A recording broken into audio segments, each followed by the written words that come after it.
All right, so I'm live, going to Gettysburg, and being on the road, might as well just start blabbing my mouth because I got nothing better to do.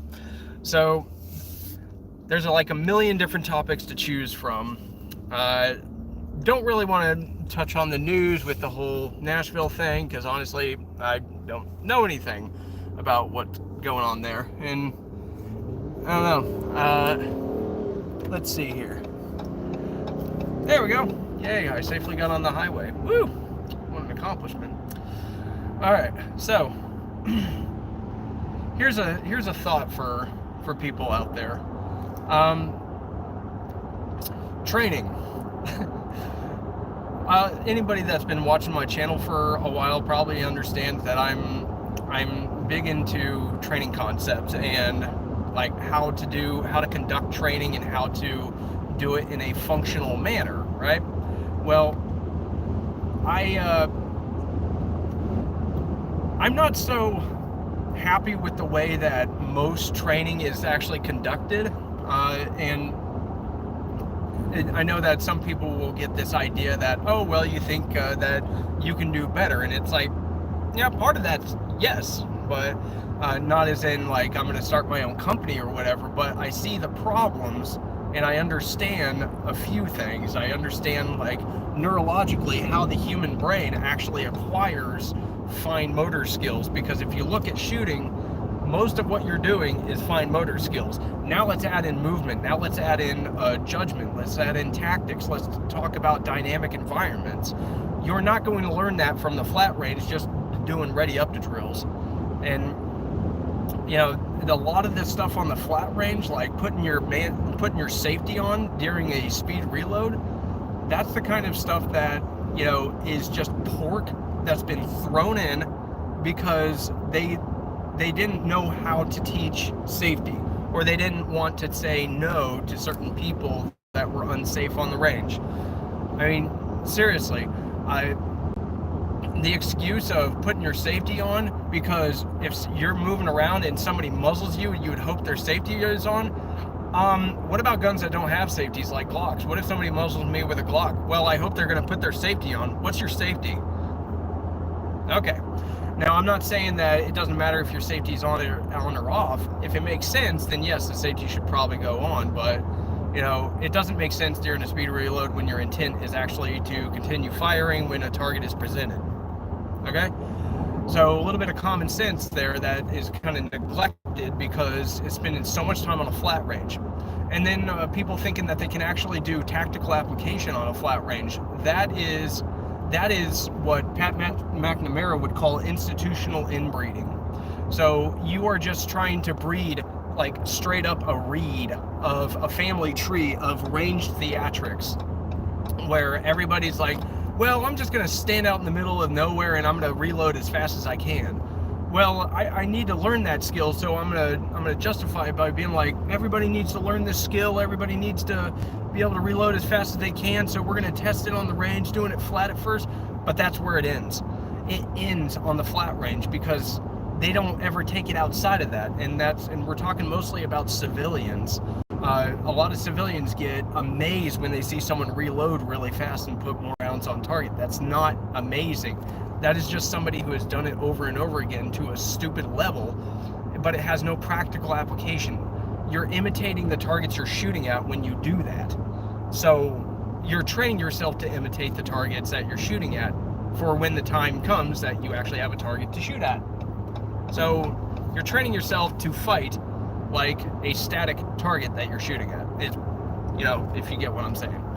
So the concepts of actually applying these little things that some people frown upon, yes, shoot, move, and communicate, like infantry tactics, applying that in a realistic setting is something that is not really seen very often. There's only a few places that actually are teaching that in actual environments where you can actually apply it in a rural setting or even in a urban setting.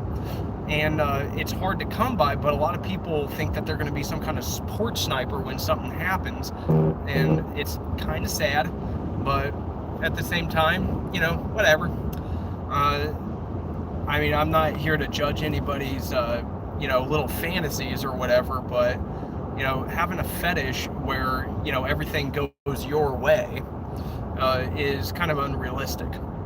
So that's why you should probably be getting a little more rounded in your skills. So instead of just learning how to shoot people that come into your home, maybe you need to also learn different things like conflict resolution skills, and learn how to deal with conflict, verbal conflicts, learn how to de-escalate, learn a little bit about psychology, read the book Left of Bang and actually memorize some of those movements, learn people's actions, learn how to read people, learn how to actually deal with that, and yes, learn how to manipulate that, because that's part of de-escalation, is learning those little visual cues.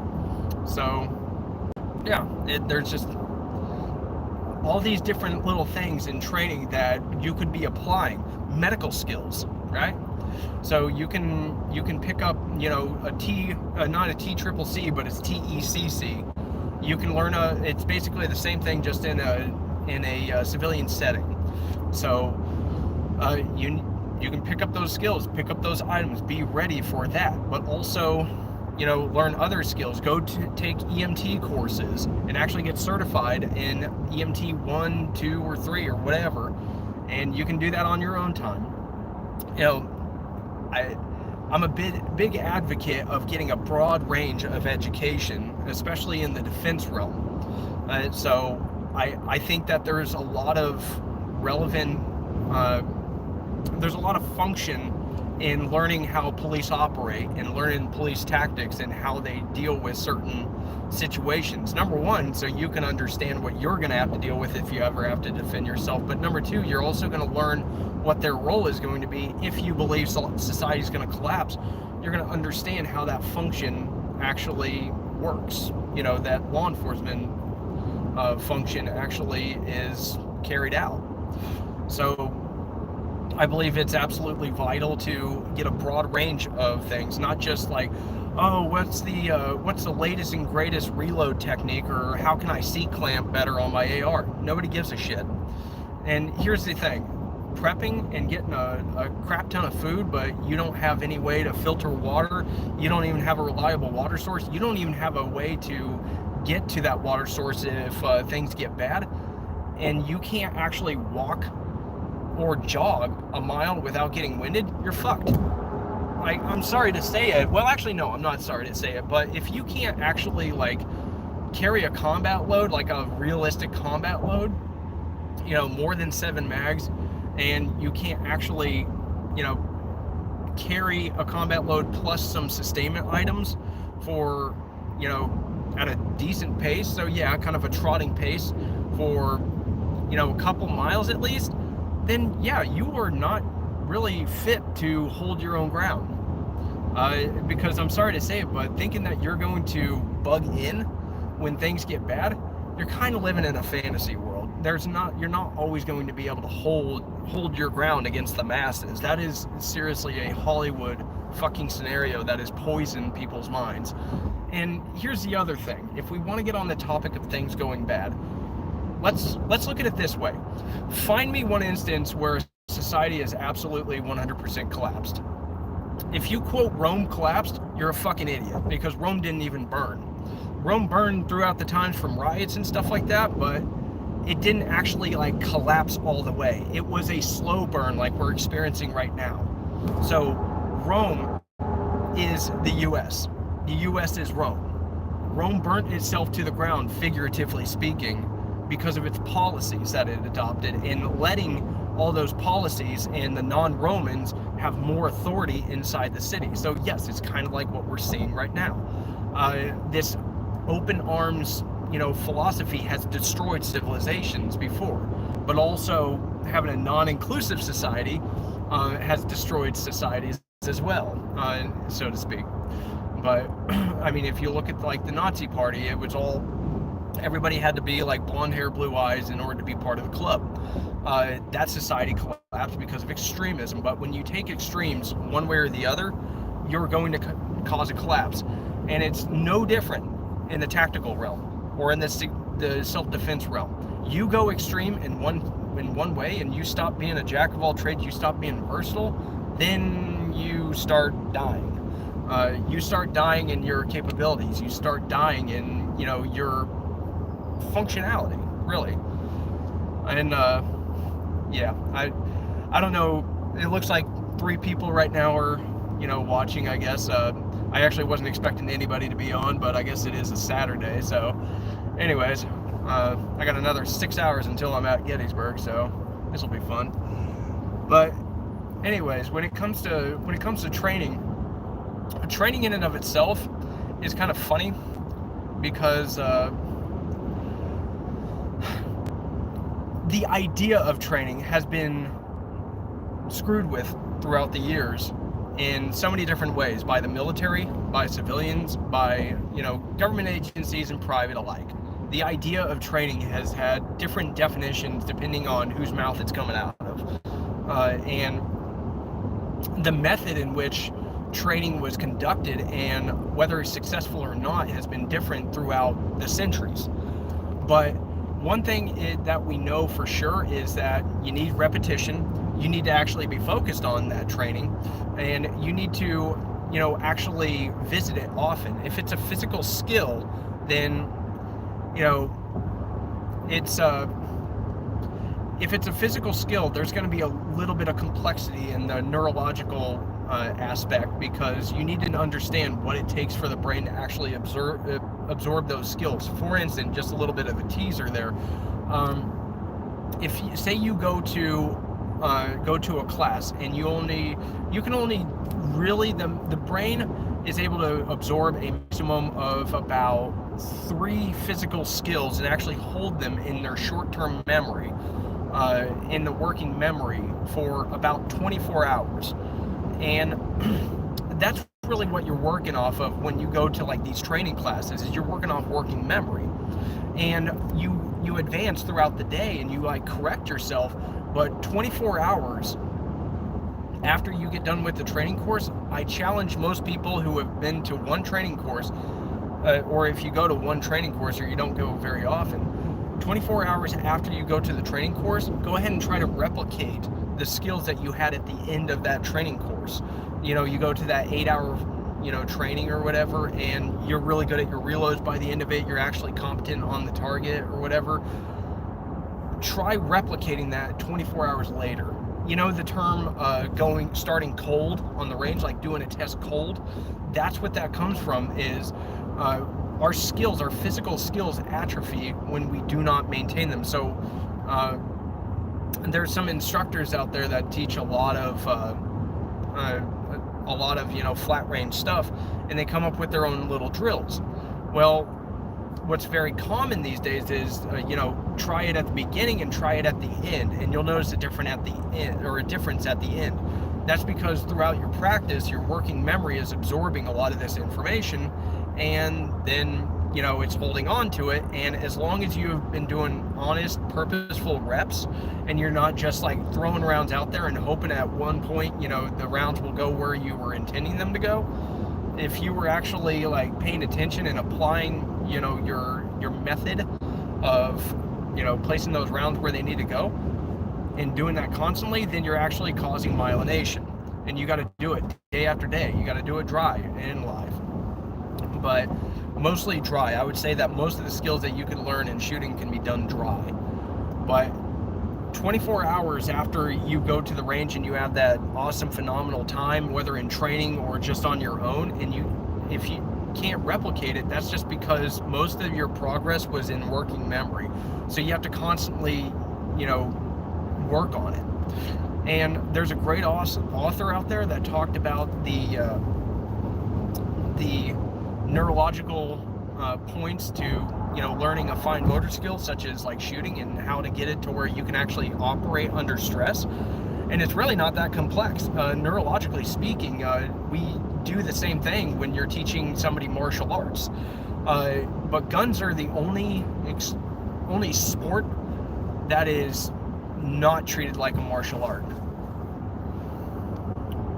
So it's the only thing that I know of that is a fine motor skill that's being treated like a seminar. like you could get these skills from a seminar. That is the most bogus thing, especially knowing what we know now about how the brain works and how we actually pick up skills.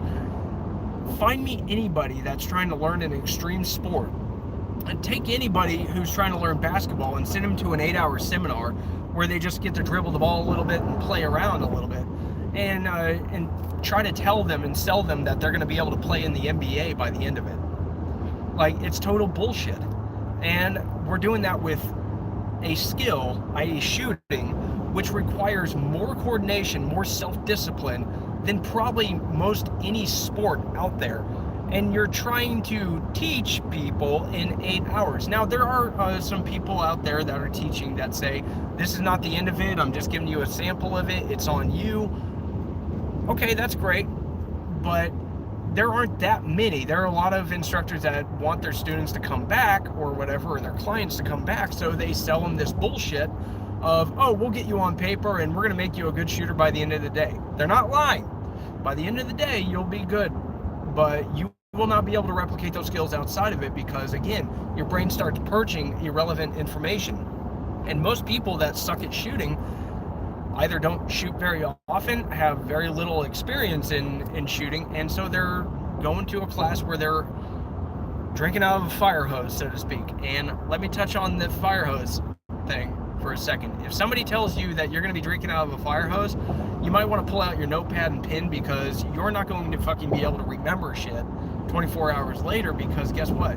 You're not only going to have things that you're going to have to hold on to in a declarative aspect, such as like nomenclature and all that little stuff, but you're going to also have these physical skills that you're going to have to remember. You're going to have to remember how to properly grip a pistol. That's a fine motor skill. You got to get it just exactly right, get that torque in there, get that sideways pressure, crunch it down really good. You're going to have to learn how to feel the trigger's movement as you're pulling it fast or pulling it slow. There is no feeling for a reset. That's bullshit. That's a bullshit thing that was purged a long time ago. So if people are still teaching feel for the reset, you need to run and ask for your money back.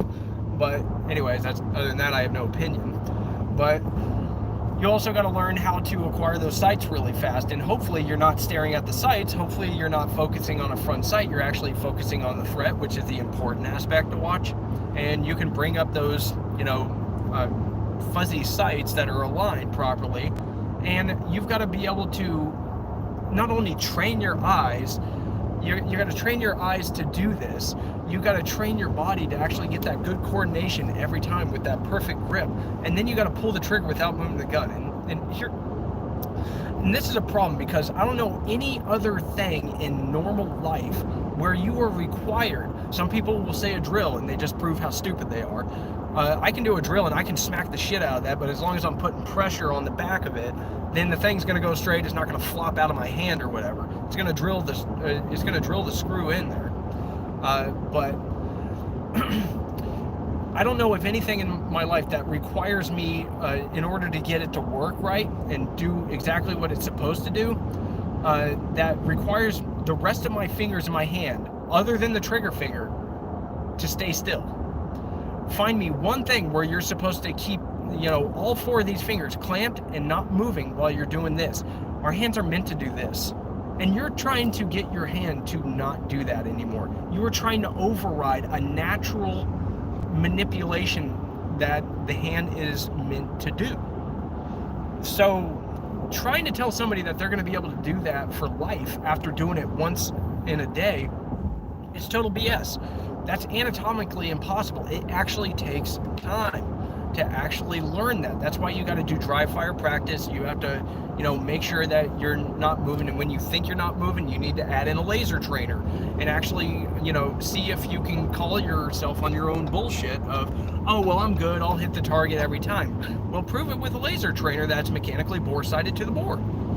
Okay, and then pull the trigger as fast as you can without moving the gun. Basic principles here. But this is how complex training can be. If you've been following for a while, there's a lot of things that I've covered, but this is how complex training is. It's not something that you can go to an 8-hour course and just learn. That's why I say you're going to need to take out your notepad. You're going to have to copy down the drills that you did, and you're going to have to talk about everything in detail. Record the instructor with video or audio or whatever. Add in little notes. You're going to need to do that because a lot of the events that happen that day are not going to make much sense. If you had any correction from the instructor, you're going to probably want to add that in too for your own, little notes or whatever, something that'll make sense to you. I know there's like some people that like to have the markings on the hand so they know how to do the grip. Fine. You're just going to want to remark it over and over and keep on practicing that 24 hours after you have that class. Really, training is a big neurological manipulation. That's the big thing about training, is you need to learn how to manipulate your own brain, because the brain controls the body. You need to learn how to manipulate that body control and how to strategically do it. And I compare this a lot to like my advancement in certain things, like in gymnastics, like learning how to do a handstand. I had to start off with all these little support things because my balance just was not right. It wasn't necessarily something that I could do every day for like a long time, and the same is going to be true for dry fire practice. It can actually wear you down mentally when you're actually trying to apply these physical skills and stack them up. But the more you do it, not saying necessarily that you have to do it every day, you can do it every other day and spend like 10-20 minutes on it, but you'll actually see progress almost right away because you're constantly touching on that subject. I mean, how does somebody become a master in something? Like how do you learn a language? How do you learn any extreme sport? How do you learn pretty much anything that requires a physical skills? You're going to have exposure to it constantly. And that's the key. You got to have exposure to it constantly. You got to be passionate about it, and you got to do it right every time. Whether you're slow or fast, it doesn't matter. It needs to be right. It doesn't matter what the speed is. It just needs to be done properly. And you need to have that desire to, get better. So, unfortunately, we are in a society where, instant gratification is a thing. It rules all. Instant gratification rules our lives, unfortunately, and it's extremely toxic. So we get spoiled to this point where we think we can download this information, because I think half of it is because these instructors actually sell it as something that can be downloaded just so they can get students, whether those students are actually there for entertainment purposes because they're training with a celebrity or like a competition shooter or whatever. I think it's really sad. When I go to a lot of training schools or whatever, I see a lot of people that feel like they're just going to download information. Well, I just run through the motion, so I'll be good enough.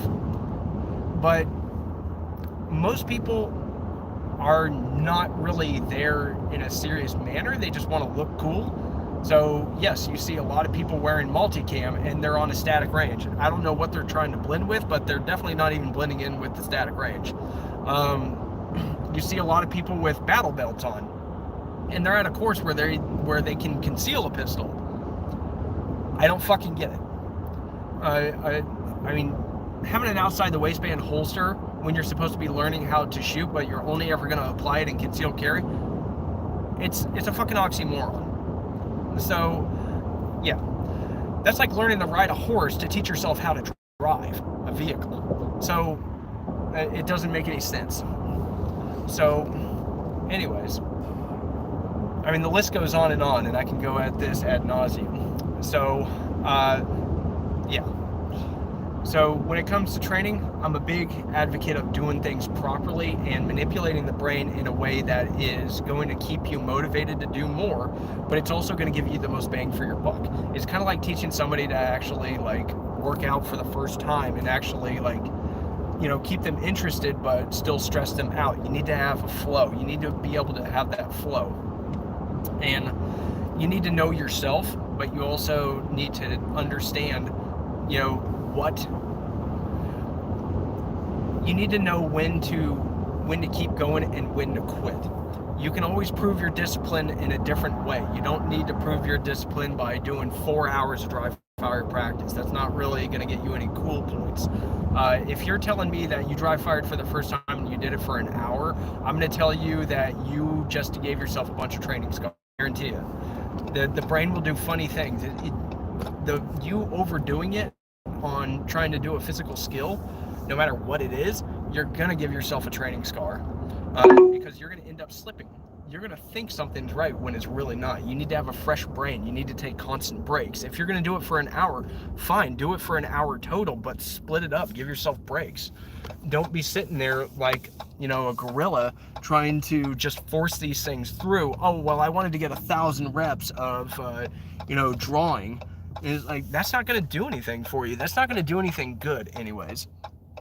So, there's a way to train and there's a way to, screw up, and, it's really on you. But, I mean, I'm not your mom. I'm not going to sit there and tell you that you're right or wrong in your life's pursuits of just trying to be the fastest, drawer, and you're going to do 1,000 reps to do it. But I will tell you this, ironically, we are going to Gettysburg. So what did people in the Civil War do a lot of? They did a lot of drill. They did drill ad nauseum, and it didn't even work.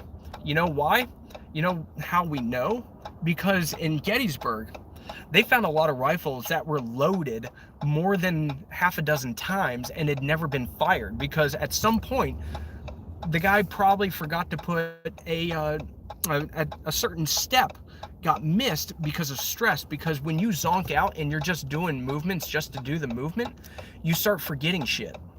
And that's how it works. You just start doing it and you go into zombie mode doing your reps mindlessly, you're going to start forgetting things. So there are different ways to actually build, the muscle memory. But, I mean, I could go on again forever about that, but I'm not going to. I'm actually going to sign off here. But, dry fire practice is good for you as long as you actually know what the hell you're doing, and you can actually do it consistently, and you can actually do it properly, and you can actually be passionate about it. But anyways, I think I'm going to go ahead and sign off here. But yeah, it's been fun. But I'll probably do this down the road when I get there. But I want to talk about a little bit more things that pertain to like history and stuff like that. So anyways, I appreciate you guys. The few that did tag along, I appreciate it. Go ahead and leave a comment. Let me know what you think, and I'll see you guys around.